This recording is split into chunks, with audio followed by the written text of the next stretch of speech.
توف بر اللهتان، توف بر محمدتان، توف بر علیتان، توف بر عمرتان و توف بر باورتان، توف بر آیینتان. باورتان این است، باورتان نداست که با آن روز درش بیاورید. این ترانه زیباست که نمیدانیم کجاست و چه بلایی دین کثافت شما سرش آورده است. توف بر اسلامتان، جنایتکاران خون آشام کثافت. توف بر دینتان، نجاست های خون آشام محمدی. فریاد ایرانیانی مانند من که همه راستی های تاریخ خونبار 1400 ساله میهنمان را میگوییم. نامش را گذاشتن دشنام دادن.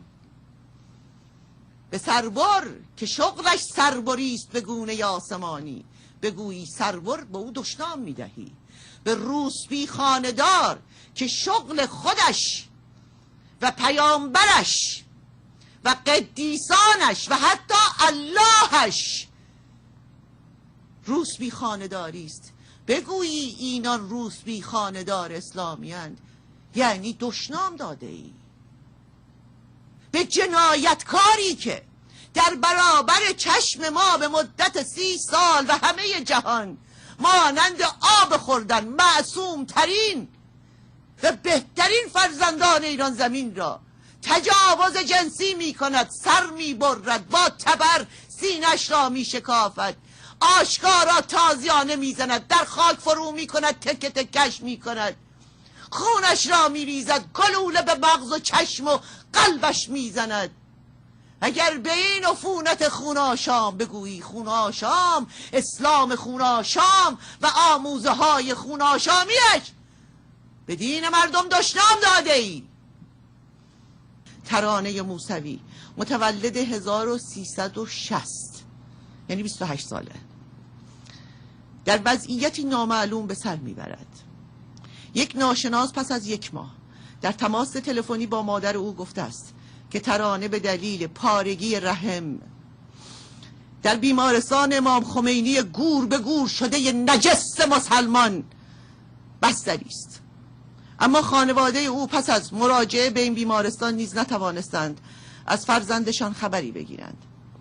ترانه موسوی در اطراف مسجد قبا در خیابان شریعتی گور به گور شده تهران از سوی ماموران حکومتی دستگیر شد. پس از گذشت نزدیک به 1 ماه افرادی ناشناس با مادر او تماس گرفته و از بستری بودن او در بیمارستان امام خمینی کثافت کرج خبر دادند. این افراد تصادف در حومه خیابان شریعتی و پارگی رحم و مقعد را دلیل بستری بودن وی در بیمارستان عنوان و تأکید کردند.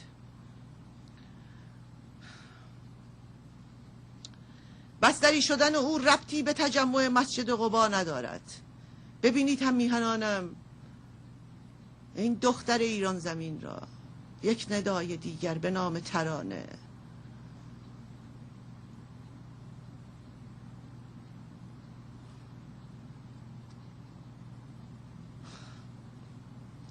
آنها گفتند ترانه مشکل ناموسی داشته است.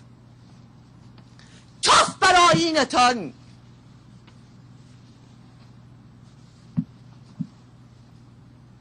و به همین دلیل میخواسته با شلنگ سرم خود را حلق‌آویز کند. چون میخواسته خود را حلق‌آویز کند پارگی رحم و مقعد گرفته است.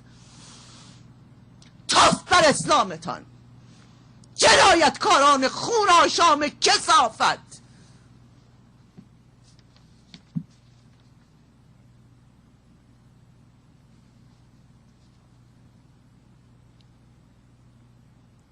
خانواده‌اش پس از مراجعه به آن بیمارستان نتوانستند او را ببینند و مسئولان بیمارستان گفتند که شخصی با این نام در آنجا بستری نیست. یک شاهد عینی که روز 27 خرداد دستگیر شده بود میگوید نیروهای ضد شورش و لباس شخصی روز 27 خرداد من و تعدادی از دستگیر شدگان را سوار بر ونهایی به ساختمانی در اطراف میدان نوبنیاد بردند و به آزار جسمی و روحی ما پرداختند.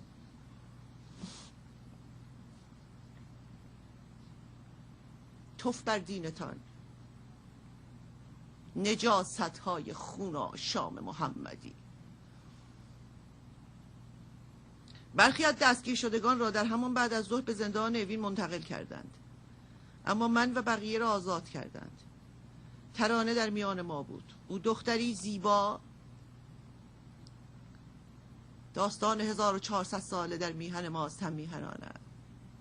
1400 سال. او دختری زیبا، خوشندام و شیک پوش بود و بازجوییش از همه بیشتر طول کشید. چشمهایش سبز بود.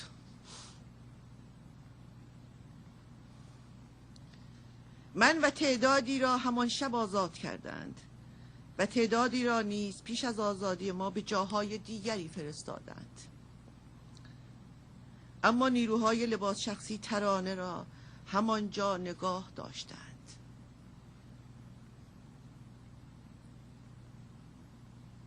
و حتی به او اجازه ندادند تا با مادرش تماس بگیرد. پدر ترانه موسوی ناراحتی قلبی دارد و پس از ناپدید شدن تنها فرزندش در خانه بستری شده است. یک بار دیگر دشنام میدهم: توف بر اللهتان، توف بر محمدتان، توف بر علیتان، توف بر عمرتان و توف بر باورتان. باورتان این است، باورتان نداست که با آن روز درش بیاورید. این ترانه زیباست که نمیدانیم کجاست و چه بلایی دین کثافت شما سرش آورده است. یک گزارش رسیده حاکی از آن است که پیکر پاک صدها شهید اعتراضات مردمی یک ماه اخیر در سردخانه‌ای در جنوب غربی تهران نگاهداری می شود و صدها تصویر از پیکر این شهدا در یک آلبوم برای شناسایی خانواده ها قرار گرفته است، در حالی که بسیاری از خانواده های زندانیان در بند همچنان نگران عزیزانشان از این نهاد به آن سازمان و از این زندان به آن دادگاه سرگردان و حیران بازی داده می شوند و هیچ مقام مسئول و غیر مسئولی در کشور حاضر به پاسخگویی به این خانواده های نگران نیست. برخی از خانواده ها را به محل نامعلومی دعوت می کنند و بعد از توجیه و تهدید آنها به آسیب دیدن دیگر اعضای خانواده و همچنین گرفتن تعهد مبنی بر عدم اطلاع رسانی در مورد مرگ فرزندانشان و امضای اوراقی با این مضمون که تأیید می کنند عزیزانشان بر اثر تصادف و یا دیگر حوادث طبیعی جان سپردند، جنازه های آنها را تحویل خانواده های داغدار می دهند.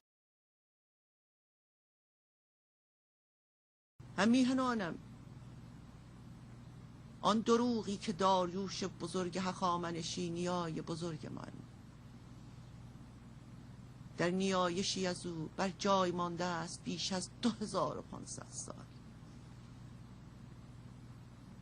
که ای اهورامزدا سرزمین مرا از دروغ، دشمن و خشکسالی به دور نگاه دار.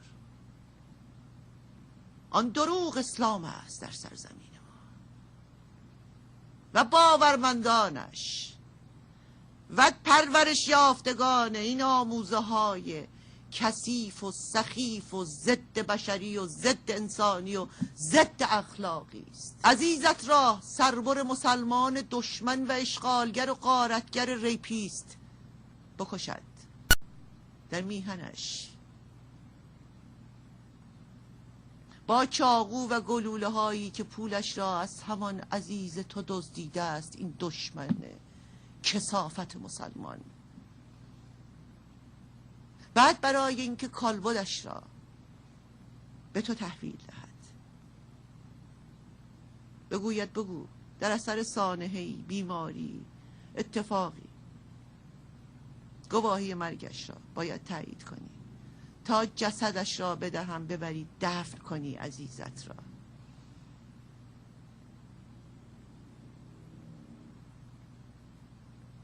توف بر اسلامتان، توف بر آن الله نجستان، توف بر آن آموزه های شرماور تهوع آور خونریز رذلتان.